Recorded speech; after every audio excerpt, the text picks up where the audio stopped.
No, I was Yeah. I was talking to the guys earlier in the week.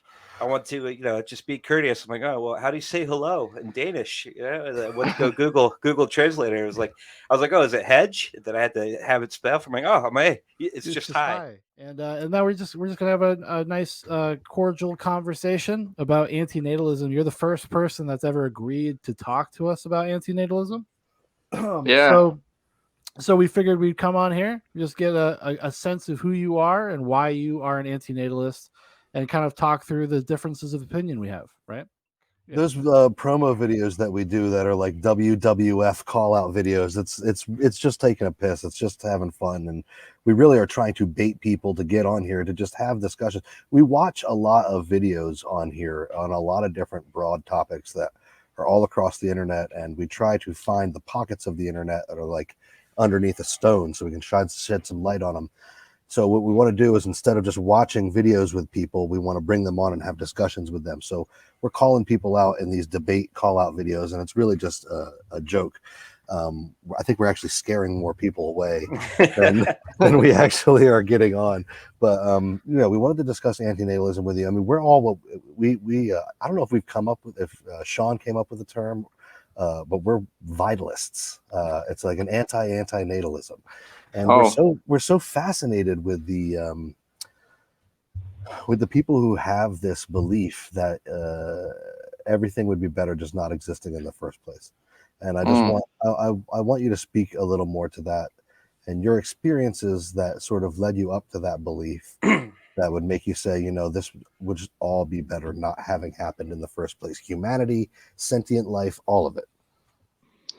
Yes, I heard the show about Inmendum where you talk for half an hour about Inmendum and analyze that. And my view is pretty much what he says in that video. Okay. Yeah, so are you but Peter, it's one of those things like we watch a lot of content, right? And so what we're really excited about tonight is just to hear somebody from their point of view and their voice, like why they subscribe to that, right? It's more authentic and like a richer experience, we think. So we're happy for that. So I think. Well, we could just start right here. Like, so are you an antinatalist or are you an ethilist? And do you think there's no distinction? I don't think there's much of a distinction. I think it's a very thin line of a difference, but maybe you could correct me. Well, that's a difficult question. I don't particularly like Inmendum, so I don't really want to call myself an ethilist because, Inmendum is a bit weird, but oh no way! Well, Peter, I gotta tell you something. So, like, Zoobox is formally sponsored naming a star for awareness.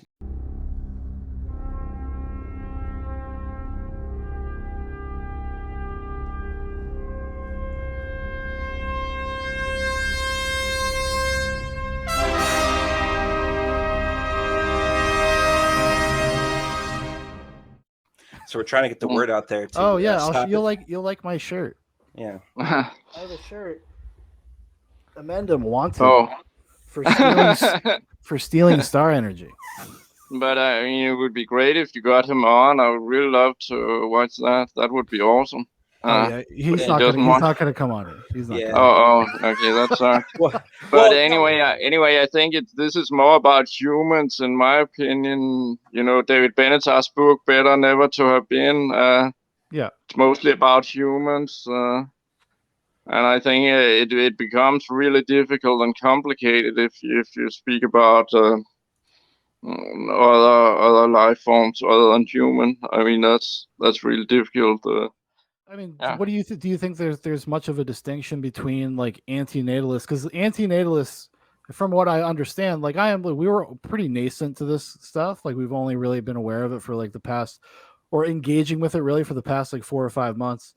And it seems like a lot of antinatalists really don't like ephilism, and they think that ephilism like kind of sours people on antinatalism because, like you said, Amendum, he's a little extreme, he's a little intense. What? I'm just saying we have a ton of evidence about. Right? He's all about finding a way to push the red button, as he likes to say. Or killing women that might be impregnated by him if they refuse to have an abortion because he feels like they've broken a social contract with him? 9 out of 10 of their kids died. 9 out of 10. That's acceptable to you. You would live a life if you killed 9 out of 10 of your kids. You'd say, I did a good job. You'd say, I was a successful human being. So like, for me, I just, it's usually, it's like gradations of the same thing. It's just like F-lism is just the way more kind of, and I've made jokes about it. I think F-lism is the less pussified version of antinatalism. I think antinatalists have a harder time really talking about the mechanics of what the end game of what you're hoping will happen. Like whether if the goal is at some point the extinction of humanity through a natural process. I understand antinatalists want it through a natural process, a choice, basically. But you're still looking for the same end game. And I'm not sure why one is better than the other in your view. Do you feel that one is better than the other? Do you like the more natural view, or do you think that you hoping for cataclysm? I think it gets more extreme when you talk about animals. It gets more radical if you also have something against animals. I don't think it's not obvious that there's something wrong with being an animal, but I think a human being. Like if you saw True Detective and that kind of stuff, like Matthew McConaughey and that Rustin Cole and True Detective. Look, I'd consider myself a realist, all right? But in philosophical terms, I'm what's called a pessimist. Okay, what's that mean? Means I'm bad at parties. He sort of explains that, like what, human consciousness and all that. I'm not sure that applies to animals. So, I don't think it does, because there's not the same level of consciousness. They can't make decisions in the same way that people can. They don't have the same kind of awareness that people do. We are unique creatures on the planet in that respect, for sure. You mentioned the Matrix also. I heard like that kind of speech, like that would apply to humans only. I think, like, wouldn't say that. Of course, they're sentient animals, but they're sentient in another way, as you say. Yeah. Well, they are. It's just levels of consciousness. It's not like they just don't have the ability to formulate ideas and have the same and will in the same way that people do. I'm not an atheist. No, I don't think it applies to hamsters or something. People tease me for my hamster interest, but a lot. But, I've been in this for 11 years. I've been an anti-natalist for 11 years, and I got my channel deleted, my Vestal Chapter, which it was pretty cringe. There was this guy who said I was cringe, and some of it was pretty bad. So I'm hoping to do better tonight than. Oh, you're okay. We're just like I said. Thank you. Just having a casual conversation, man. There's nothing to be stressed about or worried about at all. And don't worry, like recently, a lot of people have been calling Zubox cringe too, man. So water off the back. Don't you worry about a thing. Well, to be fair, we're cringe as fuck. But I'm just saying. Well, yeah, but I really got a lot off the back. I have a lot of love for you because you're American. Oh, thank you. A lot of respect. That's a rarity out. That's a rarity out there. Oh no. Okay, well let's start here. I want to know what made you an antinatalist. Why did you start entertaining the idea? Well, it was around 2011. I began to see it online. Like there was this guy called Terry Grick who was like writing about pessimism, and I just began to think about pessimistic. I got a background in philosophy and humanities and stuff like that, and just began to think about pessimism and look at that again, and then it just made a lot of sense. Also had some personal tragedies in my life, like my father dying of leukemia and my brother dying of a heart attack at age 46. Around that period. So I was just like thinking, pessimism. I really like that philosophy. Even though it's unpopular, it's and misunderstood maybe, but okay. Or what you call nihilism, or you might call it nihilism or something weird. Yeah. But you know, to me, it makes a lot of sense. And so I just went, from 2011, I was just like, wow, that's the purpose with my life, basically. I mean, yeah.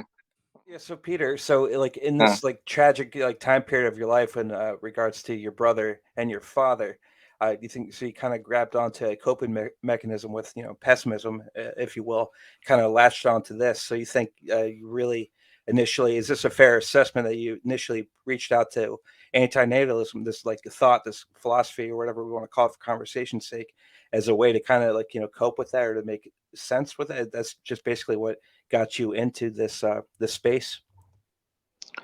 Yeah, but I haven't. I'm not thinking so much about the psychology of it, because I'm more into philosophy. So hey, I'm not.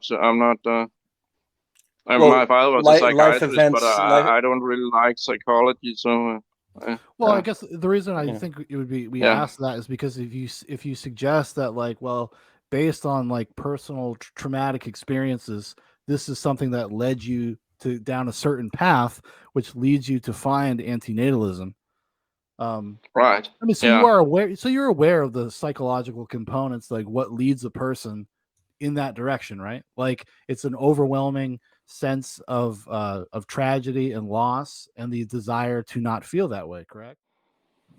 Yes, and I just also always like extreme things, like radical things. So it's pretty funny, like because it's so.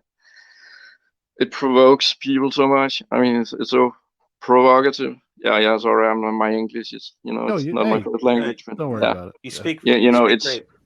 Oh, thank you. It's what do you call it? Radical. It's can really piss people off, right? So I mean, so as part of it, it's just like this embracing of the troll sphere.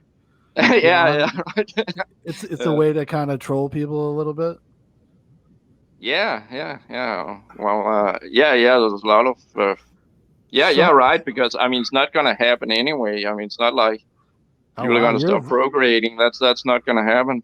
No, it's not. I agree with you. I mean, I just wish, like, when I watch antinatalist content and I see videos, I'm like, I wish these people would put as much effort into like positive things in their life and their communities as they do into doubling down on a dead end philosophy that's never really going to go anywhere. Like, it's just never going to happen.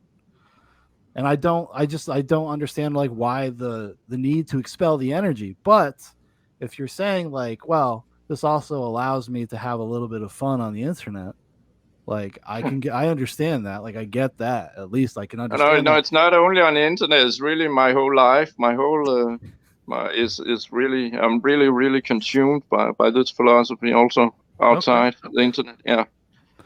Well, what do you do? So what do you do like in IRL, in your real life? Like what do you do? What does it mean to be an antinatalist? Like what do you do? Like you walk around, do you hand out pamphlets? Do you talk to people? What do you do? Of activism, like freedom activism and stuff like that. Like so that in my mind is connected to anti-natalism, even though it might not be for real. But okay, fair enough. May I pose a question here? Yeah, go ahead. Of course. If the core philosophy here is that it is better to not exist in the first place, what compels you to keep existing? Why do you keep? What compels you? What keeps you here every day? Well, it's before you exist, before you're conceived, you might call that pre-vital non-existence. So that I mean that's different from now, from what's going on now. I mean, there was a time when we didn't exist, right? We weren't born, we weren't conceived. So I mean, it's not exactly the same as being dead. Maybe, I don't know. It's not the same as living right now. Well, it's not the same as being alive and then dying, right? Right. Yeah. So I mean, I can wish that I was never conceived, and I can not want to have a child, not want to procreate. But I mean, it's not really the same as living my life right now. I mean, it's. But I mean, it's of course it's complicated philosophical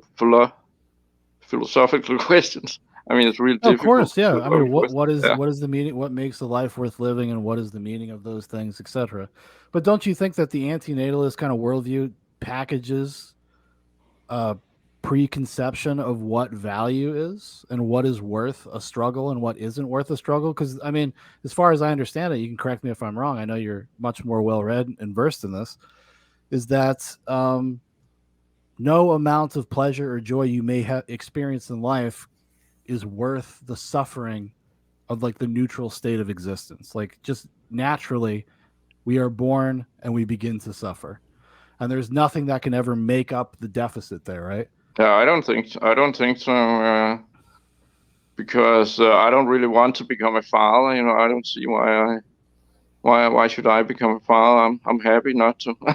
Well, not to procreate. Okay, but I have a lot of friends who have a lot of friends who've chosen to not have children, and they have perfectly good reasons not to. It's a big sink on your time. It's a loss of your own identity. It's a lot of money. It's a lot of responsibility. And I have friends, most of my friends, who have said, I don't want to have children because I just want to live my life and focus on what makes me happy. That's a lot different than saying all sentient life should cease to be, or rather would be better to have not been in the first place. Just choosing to not have children and saying that everything shouldn't have been in the first place are two different things. So what my curiosity with the anti-natalists is, how do you make that leap? And also, under what circumstances could life be worth living? Or worth bringing into the world, I suppose, right? Well, yeah, but no circumstances for me, because in pre-vital non-existence before, I mean, there wasn't any problem. Like if you think back, like to 1960 or something, I didn't have any problems. You know, why should I have anything against that? You know. Well, of course. I mean, you didn't have any problems. You didn't exist. You didn't have any problems. Yeah. But so I don't see why. You didn't have any problems, but you didn't have any lasagna either. That's true. There is that, and anti-natalists kind of write it off as a tchotchke, as just a thing to say. There is a exchange of energy between this negativity and then the positivity that you experience, where it's like, yeah, I have to watch grandma die, but also I got to like sing country songs with her and tell old stories with her before she died, and then before that I had this whole big life with her, that we had memories, and I carry her with me now. And yeah, people might not remember grandma in 100 years, but that's not really the sum of the human existence. Like, we kind of forget our space in the collective when we think so individually. Like, we are an organism at large here. We're not just atomized individuals. And like, I think our experience as an organism matters, and the fact that we're already here means that the story has already started. So to stop the story would be to cut off the head before it finally ended and murder it. So like, I appreciate the anti-natalist philosophy, but also like, in practicality, there's nothing to do about it because we're already here. So to do something about it would mean like genocide or mass suicide, or, you know, like, not the really rare event that 7 billion people are going to choose to stop. Like, an entire organism is going to choose to stop procreating. Like that. So I do appreciate it. Philosophically, it is like a philosophical, like, Chinese finger trap, and that's one of the reasons why I'm fascinated by it, because like, there are so many corners you can paint it into, or you can paint yourself into while thinking along those lines. But just thinking of it from a practical day-to-day thing, I'm like, you don't even have to have kids. Like, we have plenty of kids. Like, plenty of people are having kids, and we're coming hopefully to a much needed like population decline a little bit. But just to have that, like you said, you're embracing the nihilism of it, the sort of bitterness of it, rather than like, I tend to embrace the bittersweetness of things, because I like that, like, the sweet's there, you can taste it if you want. But what compels the anti-natalists to just embrace and evangelicalize the gospel of just the nihilistic part? Like, why not just join in with the rest of humanity and like having fun in the celebration of creation? Well, when we're talking here, I am doubting my right to impose on other people's procreation. Of course, I really don't have any right to do that, but I can say I don't want to be a father. I mean, I'm not doubting that. You know, I really don't want to be a father. And then of course you can go into subjective stuff like that's something about me and stuff. But I really have a strong feeling that it would be horrible to be a father. I mean, I really feel that really strongly. So. As a father, I would agree with that sentiment several times a day. But they're fleeting. Yeah. They're fleeting. I'm so happy. I'm so happy. I don't have. I'm a parental realist. I'm not an Instagram parent. I am kind of a bit of an Instagram parent, but you know, hey, what can you do? Yeah. But like, I am a realist about the realism of parenthood. You do spend 75% of your time exhausted, tapped out, on the verge, like trying to be patient with this fucking creature that like his cerebral cortex is not formed. He does not know that it's wrong to do. He's exploring the world. This kid that we have is so bombastic and just he wants to be at the core of everything, and to keep up with that energy is so exhausting. And I do agree with antinatalists about one thing. I think a lot of people choose to have children for the wrong reasons. They do it when they're completely unprepared. Mm-hmm. And it kind of gives a bad name to the kind of situation like where me and Caitlin came together and we were like, we are going to build a family. We're going to do this. We're going to plan your fertility, X, Y, and Z. We're going to do this for our children's nutrition. We're going to raise them in this way or choose to homeschool them or whatever. People don't really go into it with that much intention. And you do end up with a lot of broken family stories. And when I dug into our Anti-Natalist, like the Reddit Anti-Natalist boards, and kind of I went in there like a little ninjutsu, and I tried to suss out some personal stories from those people as to why they became anti-natalists, and so much of it goes back to having shitty relationships with their parents. And I don't know anything about your relationship with your parents, but from what I've heard and saw and read from a lot of anti-natalists like Diane, they have horrible relationships with their parents, and I think that like maybe that might play a little bit into it. And I can agree with them that there is a epidemic of bad parenting out there, especially in the West, where we're so atomized as individuals. So, even you go into parenthood not knowing how to cope with another person and the emotional and psychological demands that they have on your life. And dude, I cannot imagine some fucking person who's like 3 or 4 IQ deviations below me who has a really bad temper. Like, I've thought about it before.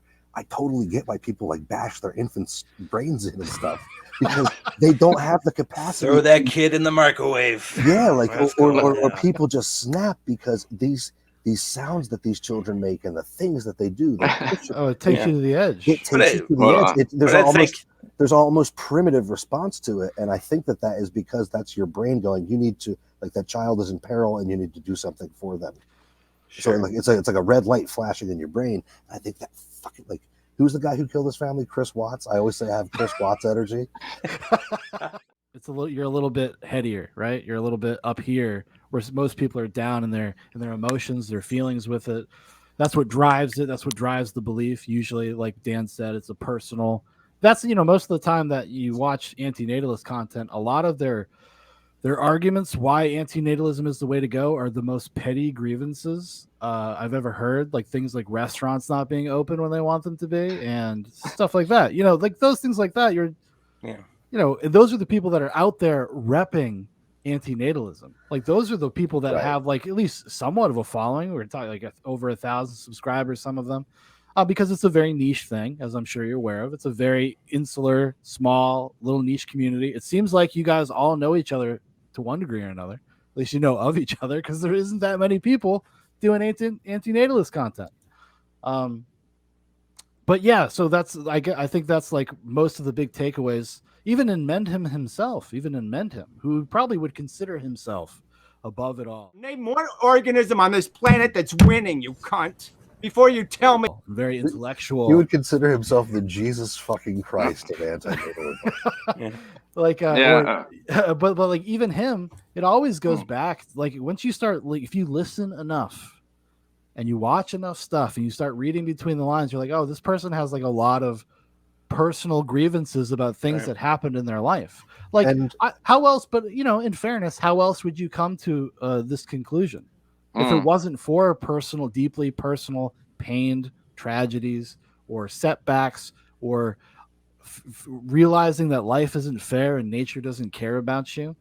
I mean, those are hard things to grapple with. I think a lot of people, though, when you get older, you start understanding the game. You understand the rules and the confines of it, and you're able to manipulate it in your way if you have the will to do so. And then build something out of that. Like, build something out of your suffering, because you're going to suffer anyways.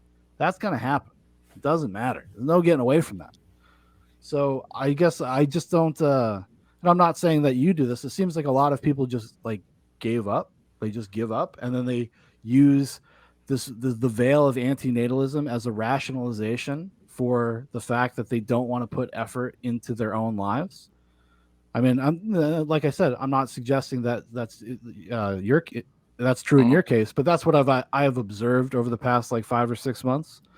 That seems like a pretty standard perspective on that. Yes.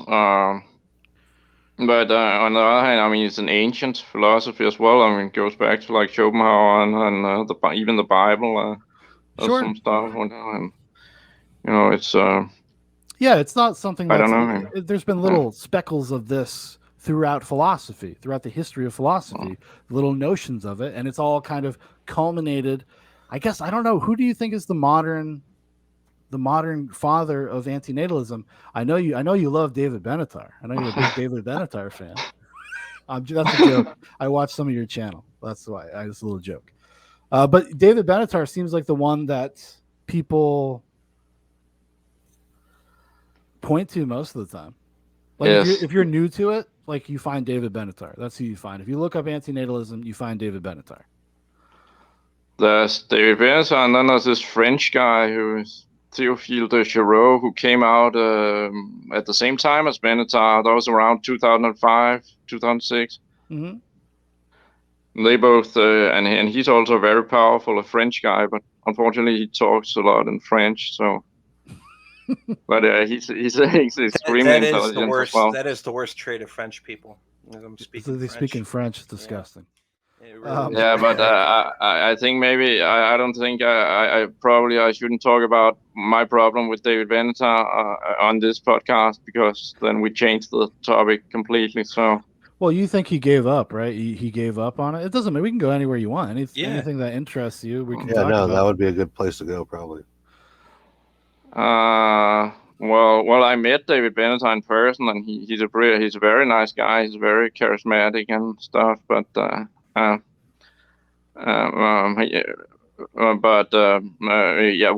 problem. Well, this is a little controversial. I don't know if I should say this, but actually, my problem with David Benatar actually was that he believed in the COVID-19 narrative. That was what got me angry at him. I got you. Didn't he write a whole book about it? Wait, I'm not following. Can you elaborate on that more? What narrative? Yeah, well, he was just saying like mandatory vaccines was great, and you shouldn't let people into universities and stuff if they weren't vaccinated and stuff. Peter's very based. Then I got angry. Yeah. No, Peter's very based on this. I saw some of your videos. Yeah, I got deleted all over the mainstream internet for speaking about this, my opinion about this. So, I mean, I know it's again, that's another controversial topic. So I don't know but I mean, I was just having some fun with pretending I was angry at Benatar. I'm not really angry at him. So of course I respect him for his role and anti-Natalism and stuff. But I mean, he's a weird guy. He always has a cap on. Apparently, he never takes it off or something. It's sort of weird, But I mean, he's a very handsome, energetic. Yeah, I met him in Denmark a couple of years ago. He's very. Well, next time very impressive. Next time you go see him talk, you should heckle him a little bit. Like, take that fucking hat off, buddy. Yeah, be like, hey, hey, what are you hiding? You can ask David Benatar. How does it feel to get the shit kicked out of you by a Canadian? You know, see how that goes. Yeah, the Canadian truckers. Jordan Peterson. Oh, yeah. Jordan Peterson talked to him, and then Sam Harris. Oh, right, yeah. Because he's had, he's done like a few public, at least that I could find, because I looked everywhere. It's kind of hard to find like a David Benatar interview. Well, they did one with Sam Harris and Jordan Peterson. Yep. And I don't know. I mean, I thought Jordan Peterson said some good things. For example, he said that anti-natalism is very radical, and the Benatar wouldn't even agree with that. I mean, it just seems to me that's obviously true. I mean, of course, I mean, like Peterson said something like, well, why wouldn't you be like a serial killer or something then? You could just like the school shootings, or something like if you. I mean, there's those guys. I mean, I agree with that. I mean, but I guess when you get so involved in like a thought space, this philosophy, that you're not going to see it as radical anymore. At some point, when you believe into it and that's all you think about, and that's what you start preaching to the world, you're not going to look at it as radical, because that's your point, is to make that mainstream because you believe it's an ethical and moral superior. Thought. Yeah, it's ideologically driven. It seems like for people like David Benatar, maybe for yourself even, like it is like somewhat of a. I mean, it takes on more than just being a philosophy. It becomes like a way of life. It becomes like almost religious, and people are very into it in the same way people are very into religion or any other type of belief system. At least, for my dalliances with it, that's what I've picked up. Yeah, right. It's like that movie, The Wave, or something. Remember that movie, like about like how you radicalize people, like where they did a school experiment, like where you get some like meaning with your life if you're in some kind of group. To me it was like that. Like I was like really like, oh, this is awesome. I want to, I want to be in that community. That's really my kind of. So what do you what do you get out of like being an anti-natalist? Like, so you are kind of part it's fun. It's fun. Right. It's fun. Yeah. So you feel like you found a community, right? Like you found people to talk to, similar interests. It's like a little club in a certain respect. Yeah. Well, Peter, let me tell you what, man. You could be a part of the Zoobox community. Thank you. Yeah, we collaborate more content and stuff like that, and like we could take that troll energy and like we could put it somewhere else. I think Peter, with you, and then for anyone like listening, Anti-Natalism Zone 1 and 2. Do you have a third one? No, it's 1 and 2. Anti-Natalism Zone 1 and 2. Right? Yeah, we could join forces together and spread the word to stop in Menham. Star Energy Thief. Zoobox Corporate is putting out a $10,000 bounty on him. He must be stopped. So I think like you just embrace Zooboxism. Right? Yeah. Made it up. Embrace Zooboxism. You join forces with us. We'll raise awareness against Menham, and then we'll move forward with this. Yeah, when you get a computer, you can come hang out and watch stupid videos with us. Holy shit! Yeah, but if stupid videos Menham went on, I mean, that would be the greatest video on YouTube. That would be so awesome if Menham debated with you. That would just be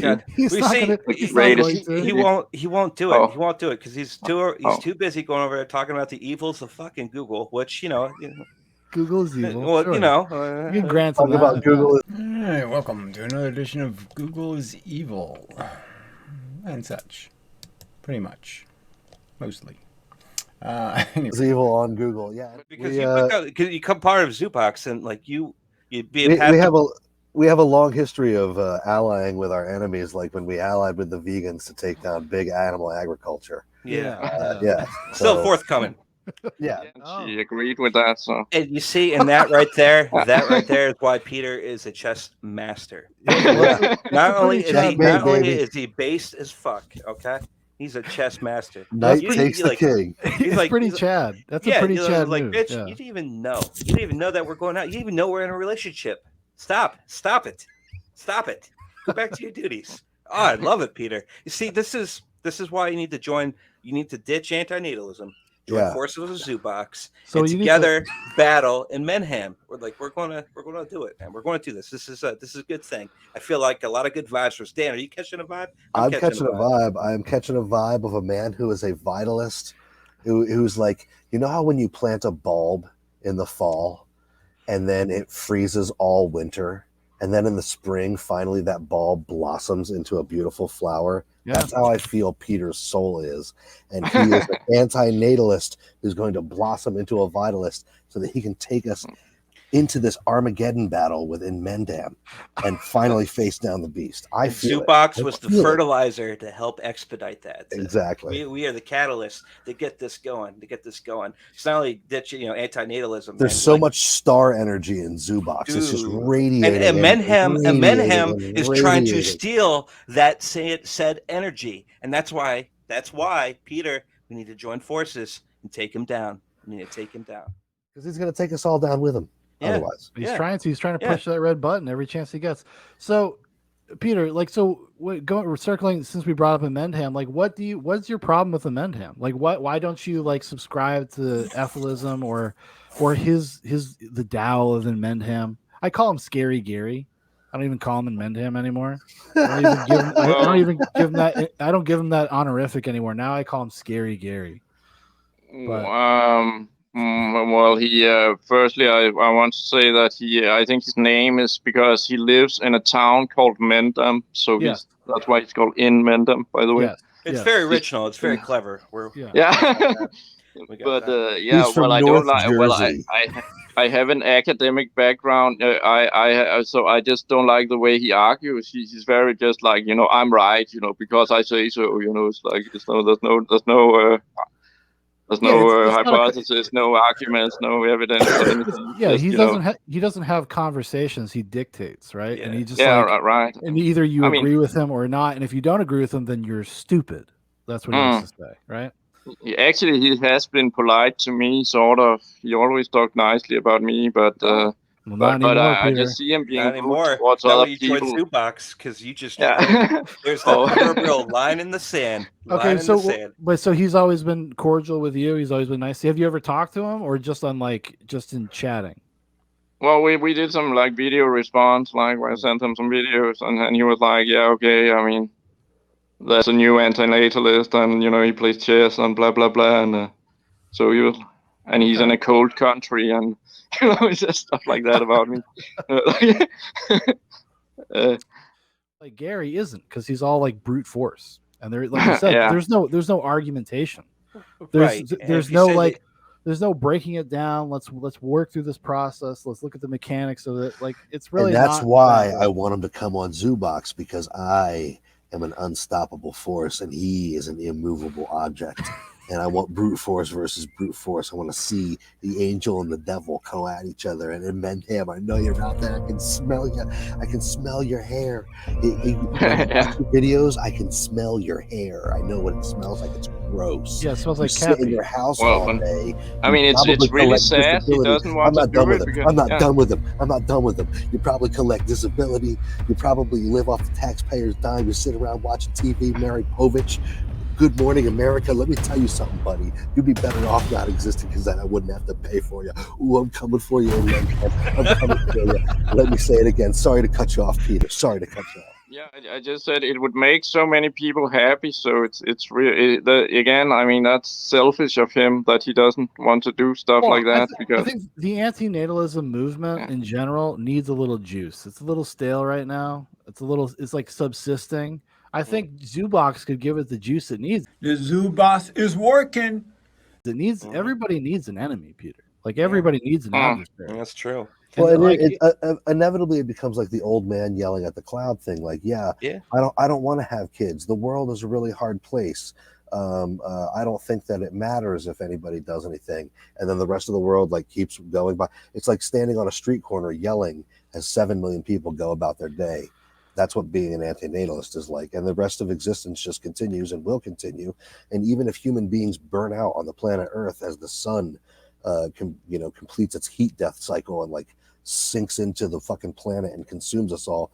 There's other life out there. Mathematically, there has to be other life out there. We know that the universe is so large. It doesn't matter. Life continues. Yeah, I mean that's another thing. In Mendham is completely sure there's no life in the universe other than on Earth. So I mean, how can he know that? He makes a lot of assumptions and assertions about, and this is something like this is not obviously not just a Mendham, but it's about what do you find value in, right? What are your values? Like, it seems like it's a misalignment of values. So like when you come across like antinatalism or ephilism, and they describe their worldview, it's very foreign to most people, because like that's not the way we organize our lives or prioritize things. It's just not the way we think about things, right? And when I first came to it, I thought like, hey, maybe I'll find something interesting. Like, I'm not the most like well-read person in the world, but I do know a little bit about philosophy. I am like engaged with that stuff to a certain degree, and I kind of found it very shallow, and I found it like almost paradoxical and self-refuting at some point. Yes, but what about like veganism? You might be a vegan and still eat meat. Like say the philosophy is correct, but you still eat meat because you can't. I mean, that could happen as well. I mean, I think I made somebody pregnant once, for example, you know, but she had like a miscarriage or something, you know, and it could happen again, you know. No, no, with a local girlfriend here, and I mean, it could happen, of course, that you like somebody has a miscarriage, or so. I mean, that you have sex without protection, even though you're an anti-natalist, you might still have unprotected sex. Of course, yeah. Yeah, and then I made a video like for fun, you know, about Andreas Moss and Dave Benatar, where I said that they should read the Small Penis Bible. Then he wrote like you should have the No Penis Bible and stuff like that, you know. Oh, like, Roberto, yeah, come on. Yeah, this guy's a psychopath, you know. I mean, I'm doing it for fun, you know. He's like really rude, really nasty. I mean, I've been listening to the Right to Not Exist podcast, and they talk a lot about this right to not exist. Can you speak a little bit to your opinion on the right to not exist? The right, yeah. Well, I support that. You know, like I think it should be easier to commit suicide and stuff if you like assisted suicide. If you want to, yeah, right, yeah. I mean, there should be just like, I mean, there's this essay called Ever Deeper Honesty on YouTube, where it takes 41 hours to read the audiobook. It's an audiobook I created with a friend. That explains very well that there should just be some kind of like room in every municipality, in every town. There should just be some room you could go into and just like, I want to die, and then. Well, don't you think though people like make impulsive decisions especially when you're dealing with like depression and stuff like that? That, I mean, I guess they wouldn't regret it because they would be dead. But like, yeah, sure, but I mean, so much of that, like, you know, because I've listened to that podcast as well, and a lot of it is like you've kind of suggested, is that removing barriers to entry for assisted suicide and like medical assistance with that stuff.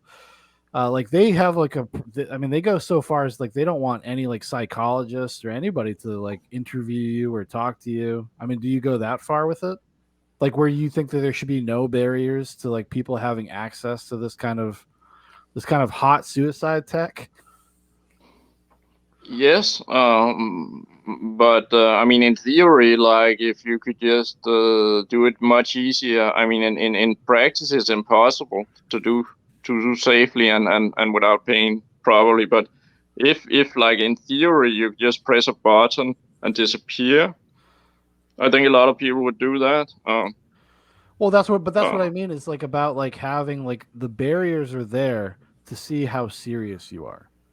Like, so even in places where assisted suicide is very legal and it's something that people can look into, they want to see if you actually mean it. Because like I said, people that suffered from depression are often very impulsive, and they might not actually mean it in the same way that like a person that really wants to do it does. And do you think it's worth checking into that? are looking for those flags, those red flags, those identifiers, or do you think it should just be like, no, they made that decision and they're a fully atomized individual and they should just be able to click the red button? Yeah, well, I mean, I don't want to sound too radical, but as an anti-natalist, yeah, I think assisted suicide should be a lot easier. And well, that's, I guess, what I mean is like, what do you mean when you say a lot easier? Do you mean like removing all barriers to the process, or like without having to be questioned, or do you mean like just, or what do you mean? Is that what you mean? Well, yeah, sure. There shouldn't be any. Everybody should just have the right to get the state or the municipality to help in assisted suicide. Yes, and that's very far from reality right now. But okay, I think, I mean, that would be a decent thing for the state to engage into. Like if people want. Yeah, but how can you trust them, Peter? How can you trust them? Scamdemic, dude. Like, how can you trust them? Like, they could be like ushering people into suicide pods, and you know, the perfect utopia. But really, what if they said they wanted it? They said they're an anti-natalist, so we pushed the button. No questions asked. Well, I think in the movie Soylent Green that takes place in 2022, they actually do that. You gotta tell them Soylent Green is people. You know, they do assisted suicide and then they use them for food. So that's a bit nasty. Oh, that's a bit nasty, but I guess it's fair. I suppose you got to recycle. You know, it's always important to recycle. If anybody out there, if you haven't seen Soylent Green, you should check it out. It's a fun movie. Good old Chuck Heston. I actually think that probably people should have more access to assisted suicide, but I think that the caveat should be that I'm always there waiting for you at the end of the tunnel. Like, I'm the one who presses the button on the machine. You have to come into the room with me, and I just I bully you the entire. This is Dan. This is Dan, the wood chipper prophet. Yeah, Dan. You don't deserve the same air I breathe. Prophet. Yeah, you get to have assisted suicide, but you got to spend 15 minutes in the box with me, and I'm going to tell you whatever I want to tell you. No, I actually think that I kind of agree. That's one thing that anti-natalists have a foothold with me on, is that I think we do have a really this is such a touchy subject. I don't want to say we have an anti-suicide stance on things, but I do think that there are more situations that could present themselves than just what is legally allowed right now, where people could have access to assisted suicide.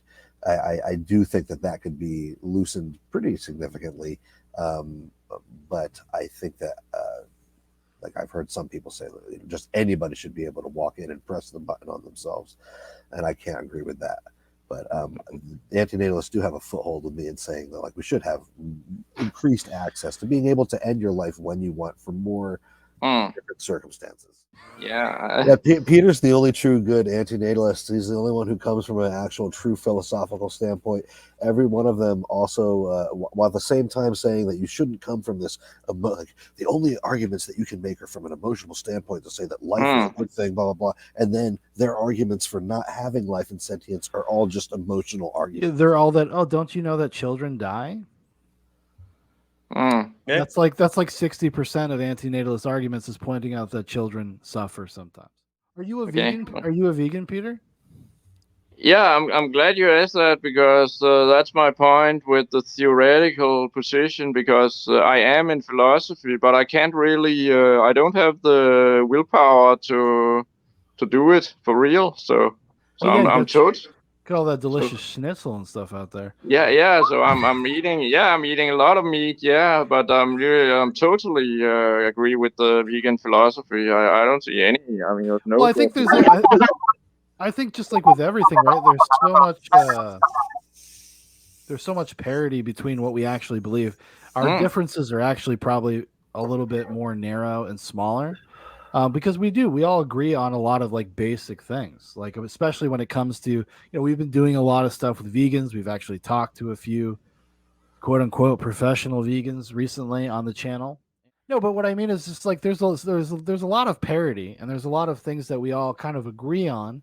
And I think if we put our energies towards things that are realistic and practical, I do try to eat as much vegetables and stuff that I can, because I mean, I do think about it, like when if I eat an animal, I do think that it's a real animal that has suffered and stuff. But I do it anyway a lot, unfortunately. It's like, you know, a lot of people should, you know, kind of get woke on this. It's like, it's a great privilege. Yeah, it's a great privilege as a person to be able to consume animal flesh, because they are sentient beings to some degree, and we should appreciate that. We should have more respect for that. I don't think we don't have very much respect for it, especially in the Western world. Yep. Too wasteful. And that's what I mean about even with like crazy vegan people. I call them crazy vegan people. There's a lot of things you can agree with. You can be like, yeah, factory farming, the way we do things, like a lot of bad stuff. And these are things that we can all be more conscious of, and we can all work towards like a better, more productive. But the vegans, future. Just like the anti-natalists, just ruin their message with being loud and annoying on the most obnoxious mute points. I would agree with that. Yeah. But I mean, in theory, I don't have a problem with extinction of humanity. I don't mean to be like rude or something, but I just I don't. In theory, I don't see anything wrong with not being any humans. Yeah, well, Peter, like between like when we join forces, we'll give the Earth a deadline, right? An ultimatum. So they have like 1.5 billion years left, and that's it. That's it. That's enough. Not a day, not a second longer. All right.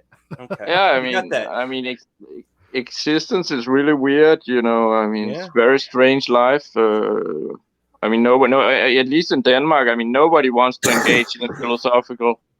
I mean, that's why I think you guys are geniuses, because I mean, I could never have a conversation with Danish people about like existence and stuff like that. They would just be like, "What the fuck?"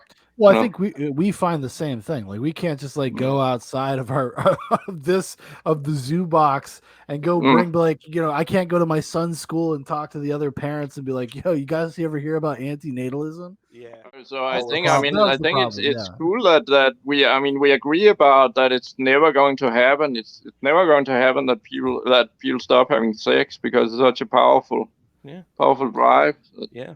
Well, it's baked into the cake of human nature. Like, it's in the denna. It's in the denna. That's what it's in the denna. I mean, that's what we try to do. We have a desire to be immortal, and having a child is an extension of that desire. Nobody conceptualizes their life of like, I could die tomorrow. Most people don't think about their existence that way. Nobody thinks about that stuff like ad nauseum, unless you're really neurotic. Which I suppose I have been in the past, but but like, it's an extension of your immortality, of your legacy, of all of these things. You know, and I don't even disagree completely with anti-natalists when they say like, well, having a child is narcissistic and selfish. There is an aspect that is selfish. There is an aspect definitely that is selfish. But if you decide, if you make that conscious decision, and you're like a good parent, like, there's not everybody that has kids should have kids. I think we've already established that. But like, you can be like, okay, this is the practical reality. This is the pragmatic situation that I'm in. This is the practical reality. I want to make a better person. I want to make the world a better place through having offspring, because my offspring could be better than me, could do something great. I could do something great as a consequence of interacting with a child, something that I bring into the world. Like, those are things that I think anti-natalists don't appreciate sometimes, because they look at it as such a dead end. They look at it as nothing but the selfish. On the negative. They can't get past over the negative and understanding like the good. Yeah, I mean, of course. I mean, there's also maybe some pleasure aspects by having a child, especially for the woman, like breastfeeding and stuff. You know, I'm not denying that. Stuff like that is. Well, but there's a broader philosophical perspective you could take on bringing life into the world and what that means to the world. Like, you know, even though like we all suffer our hardships and not everything is perfect, we right now live in the best time to ever be alive for human beings. There's never been this ease of the access to existence as there is today. However bad it gets sometimes. It gets bad sometimes. You know, people suffer a great deal still, but we're moving toward a place where that becomes less and less and less. And I think that is something that anti-natalists often don't appreciate. I'm not saying that it's perfect. It's never going to be perfect. I think anti-natalism sometimes is too clean. It's too simple. Get into the consent. We didn't talk about the consent at all yet, but of course. Let's go. But I mean, there is no option of consent anyway. So I mean, of course, it's impossible. So consent doesn't exist. Consent doesn't exist because all authority goes back to force. So consent is a philosophical construct that is only defined by whether or not you have someone protecting you. So like you can't consent to anything unless somebody else makes sure that there's a safe space for you to be there. Like you understand? Like consent is based on consent is a hothouse plant. It doesn't exist in nature. Chickens don't have consent. Lions don't have consent. Humans have consent. So that's a thing that can exist when we have civilization, but it's not part of actual life. It's not part of life day to day in the universe. Anyway, yeah, okay. No, I'll try to answer more philosophically then. Well, I mean, yeah, okay. You talk about value, like creating value through procreation, and sure. I just think that, you know, as I said before, you know, I was fine with pre-vital non-existence. I can watch movies like I watched Psycho with my mom yesterday.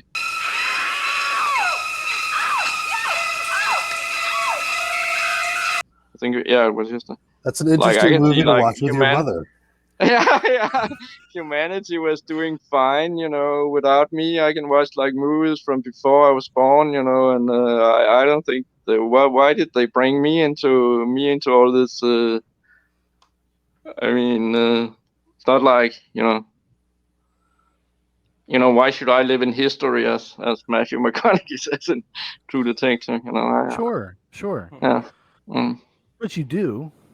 Yeah. But you do.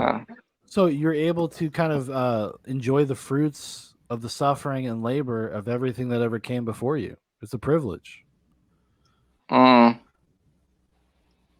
Just you watching Psycho with your mother is a giant privilege of existing after it was made.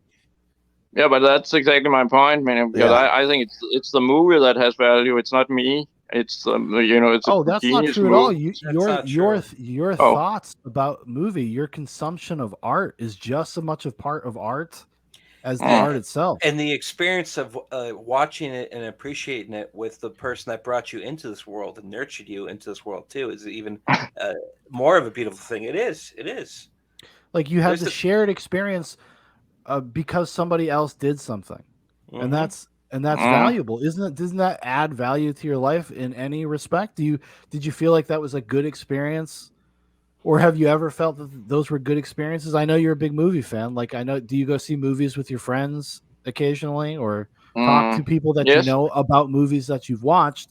Those are the shared experiences that we have based on the foundations and the effort that we've all are putting into existence. We all get to share in that. Like, do you find that at all profound, or do you find like, well, you know, I mean, I assume that your perspective would be like, if I didn't exist, then it wouldn't matter. But you do exist. But also, not only that, but also the negative things are so much worse, I think, than the good one, positives. I mean, like we talk about like watching a movie, but like, what if something really horrible happened? Like, you know, I mean, that would be so much worse than of course something good happening. But it didn't. But it didn't yesterday when you watched Psycho with your mom. It didn't. It didn't happen. Yeah, and that's kind of the allegory that I face with the anti-natalist. It's the hot chip allegory.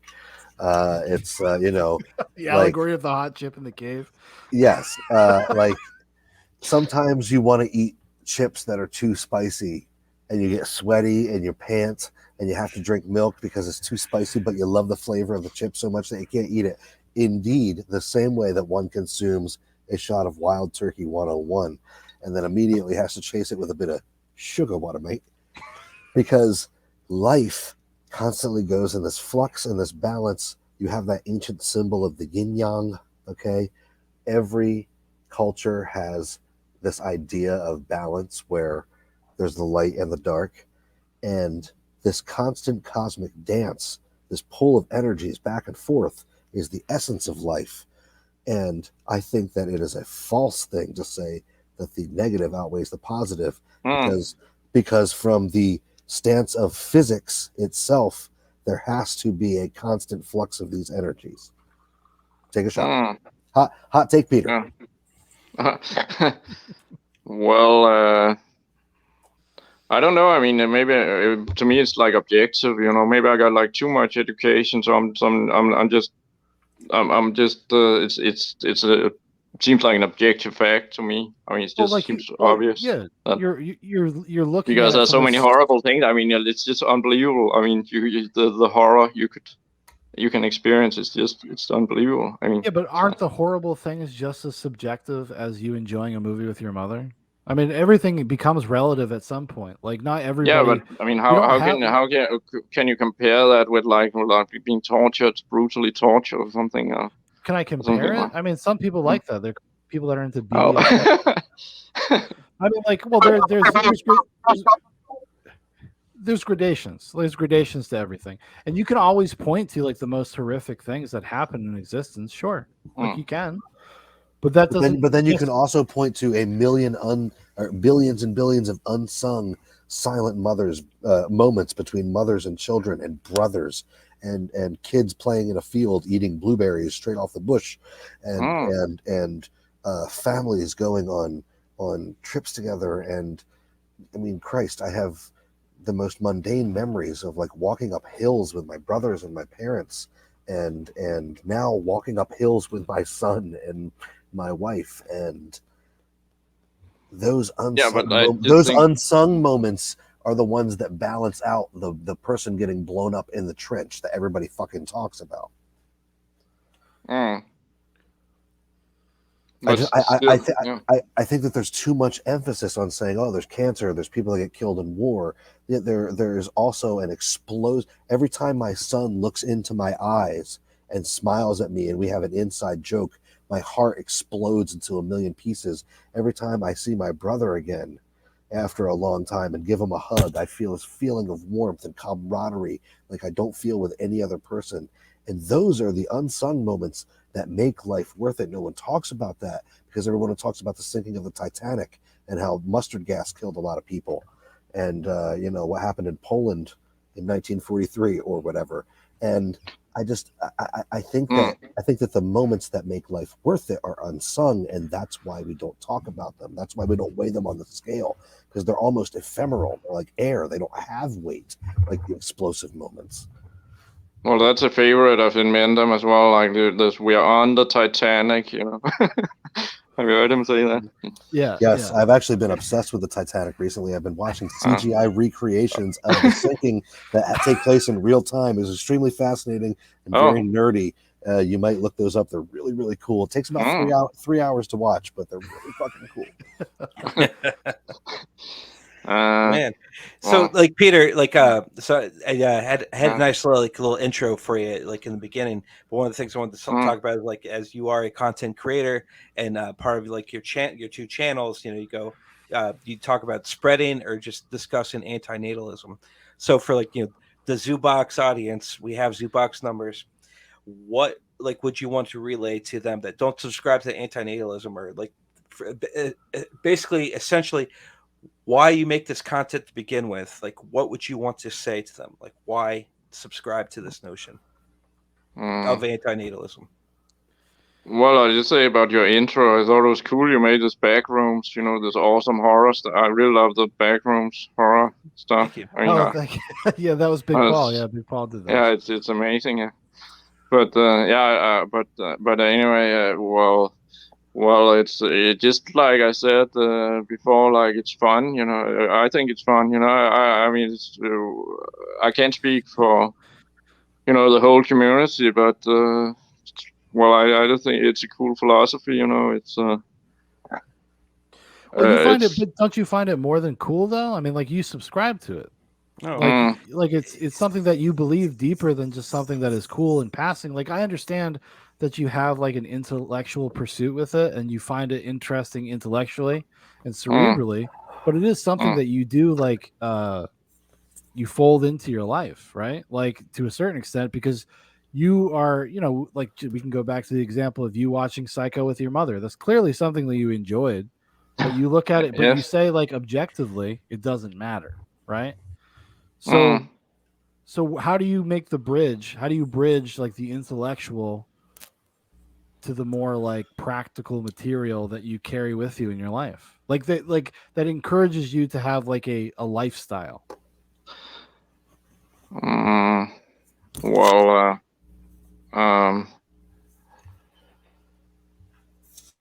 Well, I mean, it's I know it's hard. That's a hard question. I understand, but don't take your time. It doesn't matter. It's just that it's as I said, the bad things that might happen are just so horrible that I mean, like if you have a child, like might have just horrible things could happen. He or she has to go to school and get bullied maybe, and it's just unbelievable the amount of like torture and shame and shit that might happen. It's like. Well, but that's like you're talking about abstract theoretical realities that might never be, and you could say the same thing in the other direction. You'd be like, what about all the great things that could happen? Like it's like that is the counter to that example. Yeah, but what would that? Right, and that's what I'm talking about. There's a balance.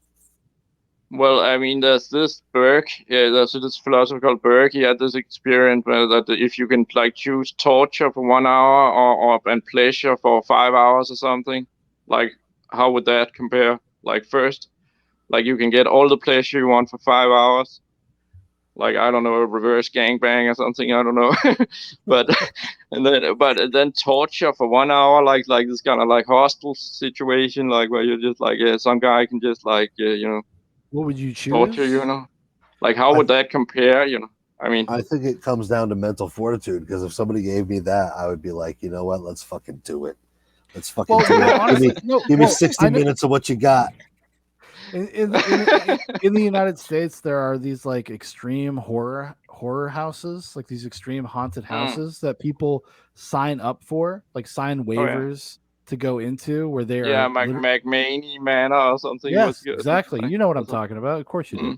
Well, so people do engage with that kind of stuff. Like ultimately because it's safe and everybody is curious about the darker side of things. Everybody wants to know how much they could take.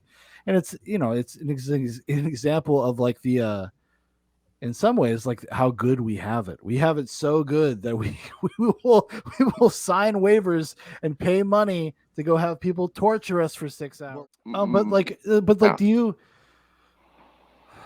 So you have like you've kind of couched this in like what is good for you rather than what is good for everybody. Is that correct? Like you just feel like, well, this is good for me, but it's not necessarily a prescription for everybody. Is that kind of the way you feel about it? Or do you think it would be better if everybody adopted your worldview? Yeah, I don't think I can speak for everybody. So that's like that's like the joke about anti-natalism, that it's just so outrageous that's the fun aspect of humor aspect of it. I think that because it's so preposterous, to say that everybody should stop procreation. Yeah. So I don't think that's realistic at all. But it's still valid in my opinion because of the radicalism. If you like radicalism, it's.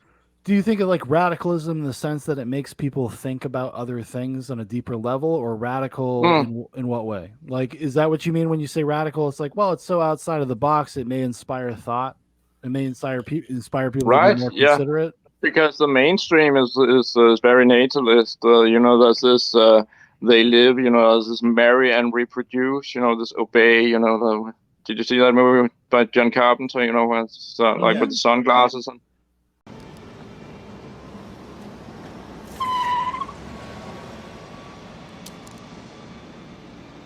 It's got like this programming. Yeah, you know, John like, Carpenter is one of my favorite directors. So yeah. Ah, great. Yeah. The Thing is my favorite movie also. But, dude, the Thing is my favorite movie. Wow, great. Yeah. Huh. I like but anyway, the marry and reproduce thing in They Live, it's like there's that kind of programming. Like it's very natalist society in the mainstream in the. Yeah. With you, I hope you feel like we've been welcoming and nice. Yeah, and, like, sure, fair, right. Yeah, Like, yeah. Well, I really like you guys. Yeah. Oh, that's awesome, man. And like, I've really enjoyed our conversation. I think this has actually been this has been a lot of fun, honestly. And it's nice to hear from somebody that subscribes to this, like this kind of belief, even if it is in the way that you do. Like you're way more I think you're way more practical about it than the vast majority of antinatalists that I've come across.